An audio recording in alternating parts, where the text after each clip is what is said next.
Testing, 1, 2, 3, testing. I've got a bad feeling about this. Welcome, survivors. This is Eerie Knight of the Pseudoposse, and today I am bringing you all the latest update to the ModGen GUI. And those new to the channel may be asking at this juncture, what the hell is that? And fair point. The ModGen is an application I developed to create your own custom mods via an easy user interface, in which you select the mod, configure the options, and generate it in the specified folder you set. There is an ever-growing number of mods that the ModGen can create, ranging from the environment to weapons, zombies, and everything in between. For more information on how to set up the GUI, check out our 4th video out of the now 6 total videos in our ModGen playlist. And watch all of them if you want information on every mod added. Now, on to the newest stuff. First, let's knock a couple user-requested features out of the way. Our first addition is to the Environments mod category with the ability to now control the amount of decorations that spawn in the world in random world generation. And by decorations, I mean all the plants, trees, rocks, wrecked cars, mines, you name it. All decorations are broken down by biome, and some simplifications were made to streamline the GUI so it would not be completely overwhelming.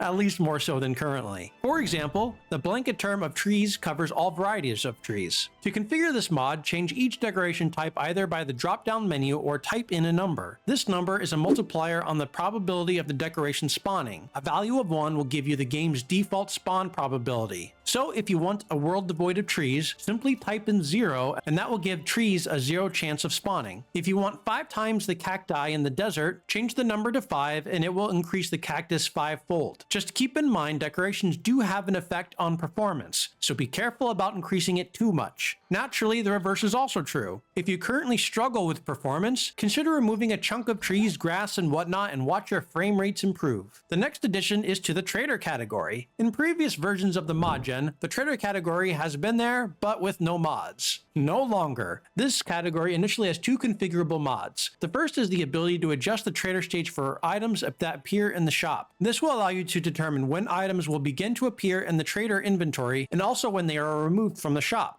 The second mod will allow you to increase the inventory count of various items in the shop. There are 2 parameters you can adjust, the minimum and maximum count of the item. The game's default values are initially populated in the boxes. Like with the decorations mod, there is some simplification done here. For one, the weapon parts affects all weapon parts, not specific ones. Same thing with ammo and magazines. It affects all types. Because ammo has different minimum and max counts depending on the ammo itself, I decided to make the adjustment for this one a multiplier instead of setting a base value. This is reflected in the tooltips in case you don't remember. Over time, I will add new items to this mod, so if you have any suggestions, let us know in the comments below. More water filters, anyone? Now on to the main event. In the previous update, I added some new custom items and an enemy for the first time. This trend will continue with each new update of the ModGen as I have plans to do an overhaul, but while I do so, I can package pieces of it to put in the GUI. In this latest batch, I've added new turrets, melee weapons, a drone, and more enemies. Let's dive into each. For those that like agility but feel the weapons are too short, placing you in harm's way, I've got you covered. Last time I added the sword and this time an axe. It is a tier 1 weapon, an alternative of the knife. By default, it swings slower than the knife but still relatively fast for a melee weapon. It does a bit more damage and costs a bit of extra stamina as a trade-off. It does do some bonus damage against wood blocks, though not as good as the fire axe. The harness, or fighting stick, is an alternative to the pipe baton, offering a different starter weapon for the intelligence folks. And lastly, the extendable baton. It is an alternative to the stun baton. Unfortunately, it doesn't stun and swings a bit slower. However, the damage is higher, a bit less than a steel club, and it has the second longest range of melee weapons behind spears. Taco Bear got her hands on one of these in our recent playthrough series, and she is thoroughly enjoying it.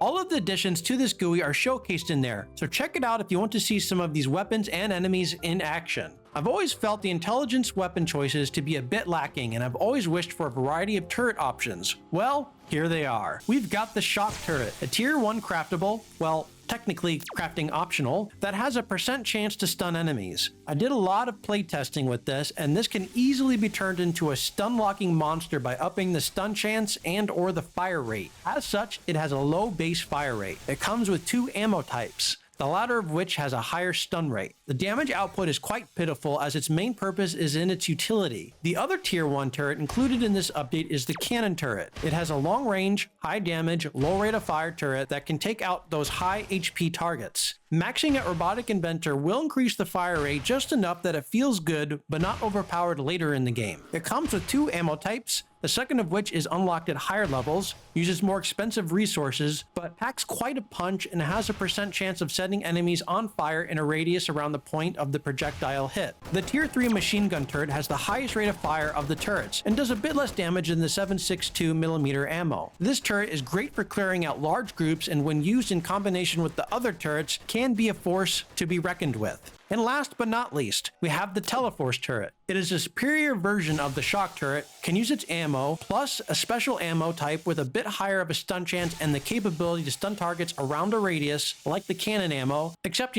with electricity instead of fire. All of these turrets are configurable in both their core stats and how they are obtained, either by crafting and/or looting. This mod will also slightly tweak the intelligence perk. As you level up Robotics Inventor, the maximum active range increases faster and higher. Also, the first point into Robotics Inventor immediately increases active deployed turrets to 2, and maxing it allows you to deploy 3 active turrets at once. Aside from the turrets, for this update, we have only 1 drone, which functions the same as the junk drone, except it holds more storage and is round. Round is simply superior. Trust me. On to the enemies. In the previous update, I added the mutated lizard. Say hello to its brother, the radiated mutated lizard. It has better all-around stats, plus it can spit similarly to the mutated zombie, so watch out. Whereas the lizards are considered to be zombies and animals, the next batch of enemies are just hostile animals. There are 4 new spiders that by default will spawn in one of the 4 biomes, though that is configurable. They are about as strong as a bear, so they can be tough to handle early game, though they do give a good amount of meat to compensate you for your troubles. That's it for this update. There were some additional bug fixes and other minor things, but that is it for this one. Moving forward, we'll probably aim for about 1 update per month, which will include mostly new assets, whether they be new enemies, zombies, weapons, items, resources, blocks, workstations. Sky's the limit. As always, if you have any suggestions or things you'd like to see in the future, please share in the comments below. I've got a long list of requests from previous commenters, so thank you all. If you like the work we do, why don't you hit that like button and subscribe, as it seriously helps us out a lot. And I also want to extend a very special thank you to all the current and former patrons whose generosity was directly funneled into the ModGen GUI in the form of purchasing Unity assets and other expenses. Thank you all so much for making this a reality. This is Eerie Knight signing off. See you all next time.